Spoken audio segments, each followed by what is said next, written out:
Hey everyone, it's Janelle Gardner with Jag Consulting. So, listeners have sent feedback asking for a video podcast, and I've listened, so here I am. A couple things. One, I need to get better lighting in here. And two, I was told that I needed to get camera ready before today's podcast. What does that even mean? I mean, I thought about dressing up, getting my hair done, all that good stuff, get my makeup artist in here. But quite frankly, well, I don't have a makeup artist. And if you want to see me, my guess is that you want to see me for who I am. And this is who I am, being cozy on a breezy fall day. So let's just get started, polished or not polished.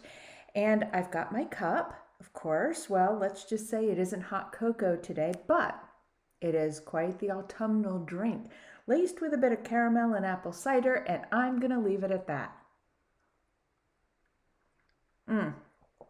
Okay, so welcome to the third podcast here and the first video podcast I'm sharing with you. And the name of my podcast is Sip, Reflect, and Act. And really, it's where we remind one another that good leadership begins with good humanity and where warmth meets wisdom. So let's talk about what today's reflection is.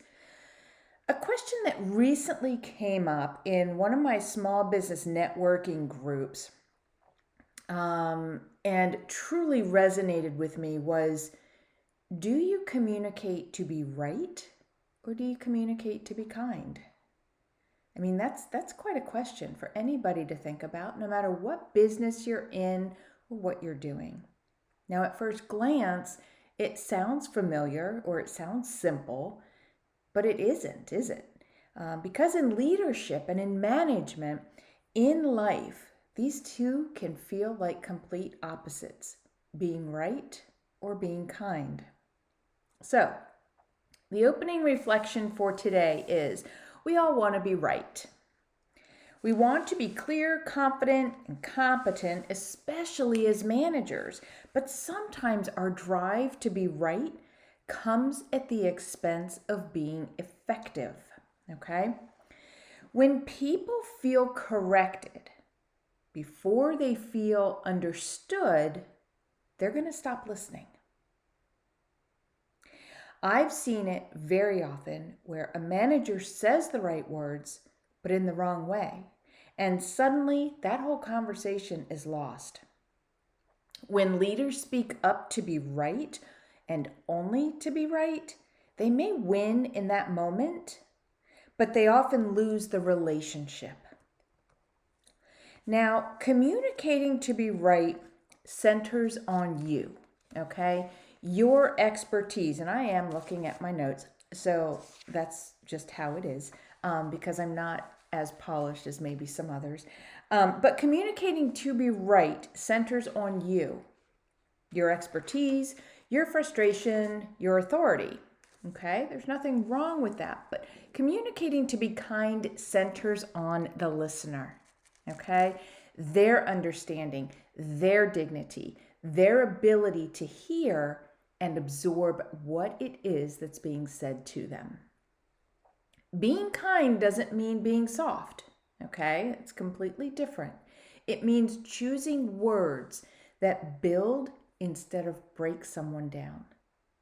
It means remembering that how we say something often matters as much, if not more, as to what we're saying, okay? Just think about that for a minute while I pause and have a sip of my lovely autumnal drink. All right, understanding your listener. Kind communication is not a one-size-fits-all. It doesn't work that way. Each employee has a unique listening lens, and as leaders, we need to adjust how we speak through that lens.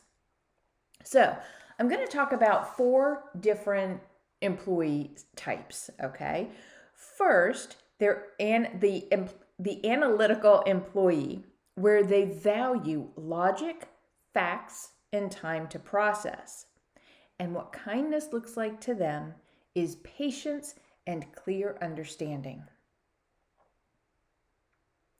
The expressive employee type values energy and connection. And what kindness looks like to them is warmth and enthusiasm.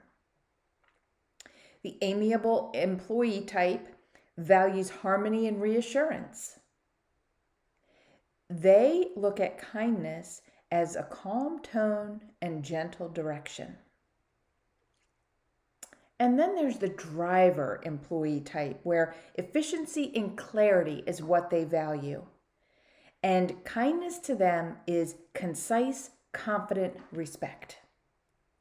Now, when we understand who it is we're talking to, we stop reacting and start connecting. And that's really what we need to be doing. So, some tools for managers, kind communication checkpoints, if you will.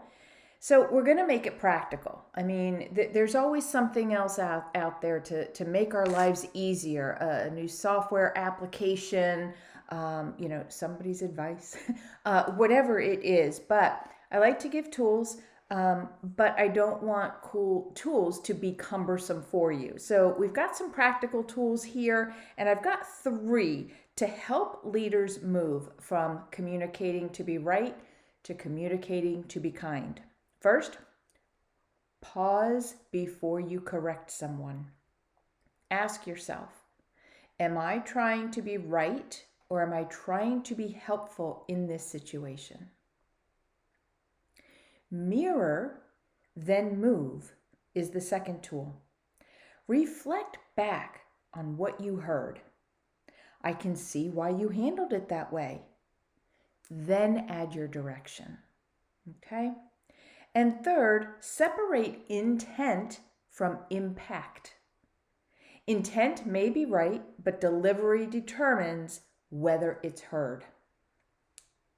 Tone travels faster than words, and when tone feels defensive, the message is never going to make it home.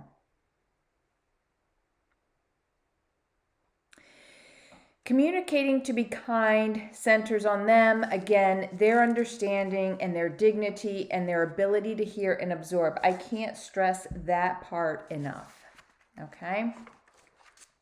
The best leaders aren't those that have all the right answers. They're the ones who make people feel safe enough to grow. Because when employees feel safe, they listen. And when they listen, they improve. And when they improve, they grow and your business grows. Being kind, again, does not mean letting things slide.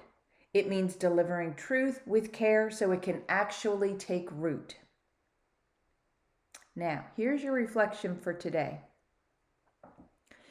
The next time you're ready to, quote unquote, set the record straight, ask yourself, do I want to be right, or do I want to be effective? Because kindness in communication is not weakness, it's wisdom. Okay? So, thanks again for joining me today, my friends. And until next time, sip, reflect, and act where warmth meets wisdom. And I'd love to hear how you've practiced kind communication this week. So please reach out to me, share your story with me on social media or through the contact link as it shows on my screen here. And because I am not tech savvy and I'm a one-woman show at this point, this is what I have to do. And eventually I will get my podcast up to where it's looking much more polished, if you will, but I'd love to keep the conversation growing. I am Janelle at JAG Consulting. We offer HR solutions for Maryland small businesses. Find me on my website at jagconsultingsomd.com. Email me at janellegardner@consultjag.com and contact me by phone on 703-447-4233. I'm always looking for viewer feedback. I need to make my space a little bit more exciting, bring out the JAG in my podcasts, and we'll be improving with each episode to come. So thanks again for joining me today, And just remember, are you communicating to be kind or to be right? Kind equals being effective. Thank you. And until next time, enjoy whatever it is that you have in your mug. Take care, everybody.